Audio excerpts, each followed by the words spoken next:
prego, mas a salvação é a porta de entrada, não é a porta de saída. É isso aí. Salvação não é a salvação é a porta de entrada para te tirar das trevas. Salvação não é. Cara, isso é tremendo quando você entende salvação e senhorio. Jesus não é Senhor dos salvos, Ele é Senhor dos senhores. Porque Ele te salva para ser Senhor. Ele te salva para você se reposicionar em domínio. O plano original de Deus Sempre foi... Como é que foi a frase que o senhor falou? O plano original de Deus nunca foi salvação. O plano original de Deus sempre foi domínio. Eu vou explicar isso para vocês. Eu nem vou falar disso aqui então. Eu ia falar de justiça, mas não vou falar não. Eu vou falar de senhorio.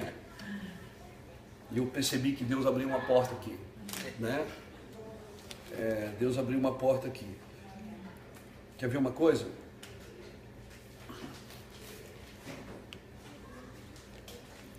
Jesus veio o quê? Para resgatar o que se havia perdido. A ideia original de Deus qual era? Dominai sobre todas as coisas. Aí é o contrário, o homem pegou o domínio e domina sobre pessoas. Pessoas você não domina, você conduz. Você domina sobre coisas. Você lembra o homem que Jesus curou, que cuspiu nos olhos dele e disse: o que é que tu vês? Ele disse: eu vejo os homens como árvores. Jesus: não, tá bom não, cara. Porque se você vê pessoas como coisas, você vai tratá-las como coisas. E coisas você domina, pessoas você conduz. Então toda liderança... agora escuta isso. Escuta isso. Cara, diante de Deus, Deus está levantando uma geração que entendeu o que é servir. O primeiro homem a dominar outro homem na terra foi um homem chamado Nimrod. Foi o cara que criou a Babilônia. Ele foi o primeiro mercador de escravos que o mundo conheceu. Nimrod foi o primeiro homem que algemou um homem e vendeu ele como escravo. Por isso que todo lugar que homens dominam sobre homens, o princípio é babilônico, não é celestial. É verdade. Porque o céu não é eu mando e você obedece, o céu é façamos nós. Até na criação o homem participou. Deus chamou Adão para participar da criação, porque Adão que colocou o nome no que Deus criou. Adão participou. Por isso que Salmo 8, verso 4 diz assim, ó, que um pouco menor do que Deus ele nos fez, de glória e honra nos coroou, nos deu domínio. Oh, Jesus.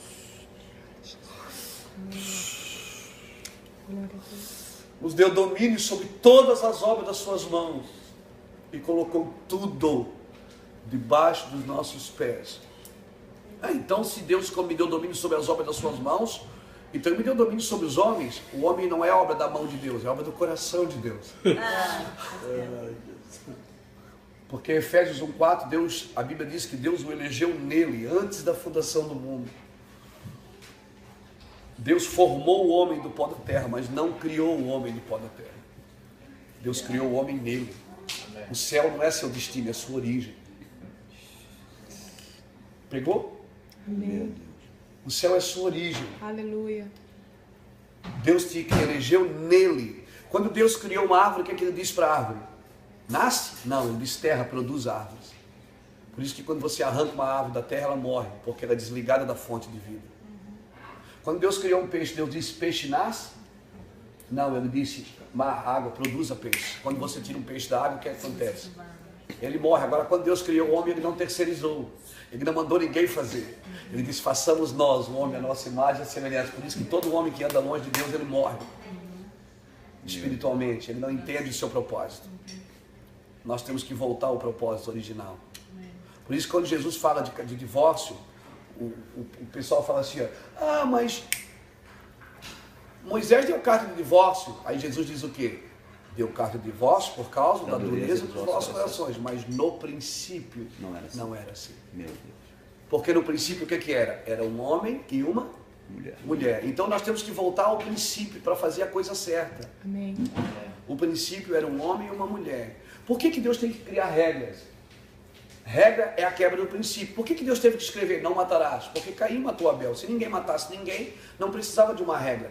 A regra é a quebra do princípio. A lei é a quebra do princípio. Agora nós achamos o quê? Que a graça veio depois da lei. A graça veio antes. A lei veio para quem não entendeu a graça. Porque quem é que... O que é que eles fizeram para sair do Egito? Nada. Deus disse, eu vos tirei com mãos fortes. Eu vou descer e vou falar com vocês. Quando Deus desceu, eles saíram correndo e disseram, fala tu, Moisés, e ouviremos, mas não fale Deus para que não honramos. Até hoje, as pessoas preferem alguém que fale em nome de Deus. Meu Deus. Quando Deus quer falar com ela. Aí Jeremias, no capítulo 31, Jeremias profetizou e disse assim, eis que naqueles dias renovarei a aliança com a casa de Jacó, e não como a que eu fiz com os vossos pais, porque eles invalidaram a minha aliança. Mas eu colocarei a minha lei no vosso interior, e ninguém mais ensinará o seu próximo, porque todos me conhecerão, desde o maior até o menor. Amém. A lei qual era? A lei, quando passava uma mulher bonita, e você saía com ela, você transava com ela, para você ser apedrejado, você tinha que ser pego em adultério. Se você não fosse pego, você continua adulterando. Porque a lei estava escrita numa pedra. Agora Deus pega a lei e coloca no seu interior, é o Espírito Santo que está aqui. Quando passa uma mulher bonita que você olha, na hora ele diz, ô cabeça, essa mulher não é sua. Na hora você rocheca lá, mandará lá baixar. Por quê? Você foge. Então o que é mais difícil, andar na lei ou na graça? Na graça. A graça não é uma oportunidade para pecar. É isso aí. A graça é para tirar você mais rápido do pecado. Amém. Amém. Agora a salvação é por graça. Pela graça sois salvos, isso não vem de vós, é dom de Deus. Agora reino é por obras. Reino é conquistado à força, diz o Senhor. Por isso que as pessoas não entendem. Então nós aprendemos alguns princípios errados. Nós aprendemos que para ser cheio do Espírito Santo eu tinha que orar e ir para o monte, eu tinha que jejuar, eu tinha que fazer isso, eu tinha que fazer aquilo. O Espírito Santo não vem porque você é forte, ele vem porque você é fraco. Eu que ajudo nas suas fraquezas. Ele não vem porque você fez alguma coisa para merecê-lo, ele vem porque você precisa dele. Sem mim nada podeis fazer. Mas a religião nos ensinou o quê? Que você tem que dar o primeiro passo para Deus te abençoar. Quem dá o primeiro passo é Ele. Jesus disse, eu vos escolhi, não foi vós que me escolheste. Agora eu entrei, pronto, sou salvo, aceitei Jesus. Agora eu preciso me esforçar para praticar justiça. O justo pratica justiça. Quem é o justo? É aquele que foi justificado por Jesus. Por isso que não adianta eu ser bonzinho sem Jesus. Eu tenho que ser justificado, tenho que ser salvo, para depois praticar a justiça. Reino é prática de justiça. Tem salvos que não conhecem o reino. Por quê? Porque eles são salvos, mas não praticam justiça. Vão ser salvos, pastor? Vão para a glória? Vão. Mas não vão governar com Cristo. Lembra que Jesus fala das parábolas? Ele diz assim, a vós que foste fiel no talento, eu te darei, se fosse no 3, eu te darei 5. Se fosse no 5, eu te darei 10. Se fosse fiel, guardasse a mina, eu te darei, sobre 10 cidades terás autoridade. Lembra da parábola das 10 minas? Então isso que aqui está dizendo, Jesus diz o que? Você vai governar comigo. Aquele que vencer, herdará comigo todas as coisas e sentará comigo no meu trono, assim como eu me assentei no trono do meu Pai, porque eu venci. Agora vencer o que se Jesus já venceu para você? Jesus venceu para você a salvação, não o reino. O reino é você que tem que conquistar. Amém. E aí sempre aquela briga de Calvino e Armínio. Calvino diz que quem dá o primeiro passo é Deus. Armínio dizia que quem dá o primeiro passo somos nós. E os dois estão certos. Deus dá o primeiro passo, eu entro na salvação e agora pela salvação eu preciso crescer em justiça. Eu preciso praticar justiça, porque a noiva, ela está ataviada com linho fino, que são os atos de justiça dos santos. A noiva, ela tem que se vestir de justiça. A igreja, ela tem que praticar justiça. E o que é praticar justiça? É dar ao outro o que lhe é de direito. Qual é o seu direito? Você tem um direito, eu tenho uma obrigação. O seu direito é ser amado. E o meu direito, minha obrigação é te amar. Se eu pratico o teu direito, alguém vai praticar o meu.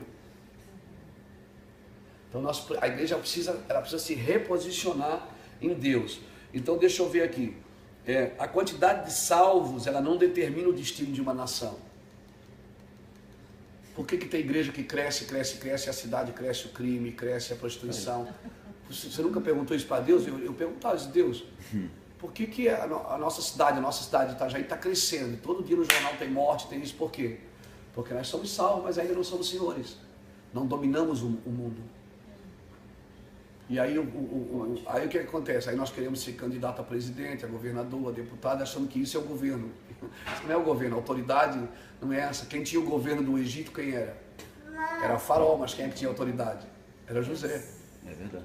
Faraó governava no tempo de fartura, no tempo de necessidade, só homens de revelação governam.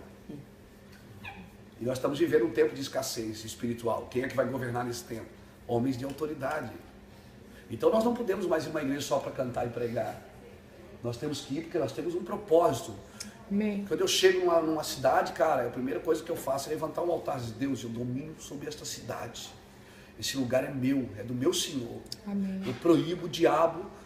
Cara, nós temos que tomar o senhorio. Porque você não vai vencer nenhuma guerra aqui embaixo sem vencer ela aqui em cima. Ah? Não é? Agora como é que se vence a guerra? Moisés adorava aqui em cima, Josué guerreava lá embaixo. Arão e Hur seguravam aqui no braço. Quem é que venceu a guerra? Uma equipe. Uma equipe. É uma equipe. Deus só trabalha com equipe. Por isso que a primeira coisa que Jesus fez no ministério foi levantar uma equipe. Não foi levantar um templo. Então hoje nós temos templos lindos, mas não tem equipe. Equipe de proclamadores, adoradores e intercessores. Adorador, intercessor e proclamador. Né? É os três que Jesus levantou na terra. Pedro, Tiago e João. Pedro era o proclamador, foi ele que começou a igreja. João era adorador, é aquele que deitava a cabeça no peito. E Tiago foi o que morreu pela igreja, o intercessor. Né? A mesma coisa tinha no céu. Deus começa a igreja, Jesus morre por ela e o Espírito Santo termina ela em Apocalipse. Porque tudo que acontece na terra é reflexo do céu. Verdade. Tudo que acontece na terra é reflexo do céu. Davi separou 3 famílias. Ele trouxe a arca para Jerusalém, botou a arca em Jerusalém e separou 3 famílias ao redor da arca para adorar a Deus. Por 40 anos eles adoraram a Deus. A família de Jedutum, a família de Amã e a família de Asaf. E você vai ver o nome das 3, cada um tem um significado. Proclamação, adoração e intercessão. É louco o negócio. Um se chama pilar. Então assim, por quê? Porque era grupos, é equipe, sempre o ataque em equipe. Aí o que acontece? No céu também tinha um proclamador, um adorador e um intercessor. Gabriel era o proclamador. Toda boa nova, quem é que trazia? O anjo, Gabriel. Toda guerra, quem é que fazia? Miguel. Miguel arrancava a cabeça de todo mundo. E o adorador, quem era? Lúcifer. Aí, Lúcifer cai. Por que você acha que Deus procura adoradores que o adorem em espírito de verdade? Porque a equipe não está completa. Se você levanta o altar de adoração, você atrai a proclamação e a intercessão. Então, nosso trabalho é levantar altares de adoração. Porque daí eu tenho autoridade. Se eu adoro, eu tenho autoridade de dizer para os anjos de guerra, vamos avançar, e dizer para os proclamadores, e profetizar e liberar a palavra de bênção. Entendeu? Mas esses caras, o que acontece hoje? A nossa igreja, né, vocês sabem, vocês estão nos púlpitos, nós também. O que acontece? Tem mais exibição do que adoração. Não se constrói nada fora do púlpito. Fora do púlpito não se tem aquela vida. Poucos homens, poucas mulheres têm a vida com Deus fora do púlpito. De construir um altar de adoração, de buscar a Deus. Por quê? Porque no altar, no púlpito, o que eu vou falar agora é forte, hein? É forte para mim, Deus falou isso para mim. No púlpito nós ganhamos oferta, mas no altar nós somos a oferta. Meu Deus.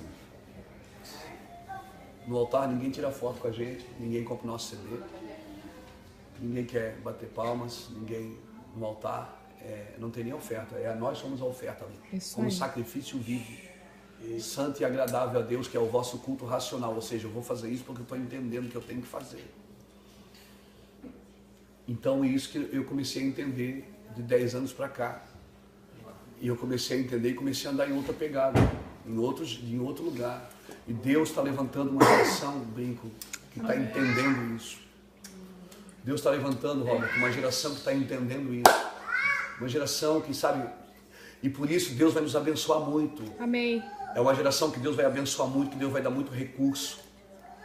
Entendeu? Se a gente entender o que nós temos que fazer com esse dinheiro, com essa fama, porque Deus vai nos deixar famosos, tá?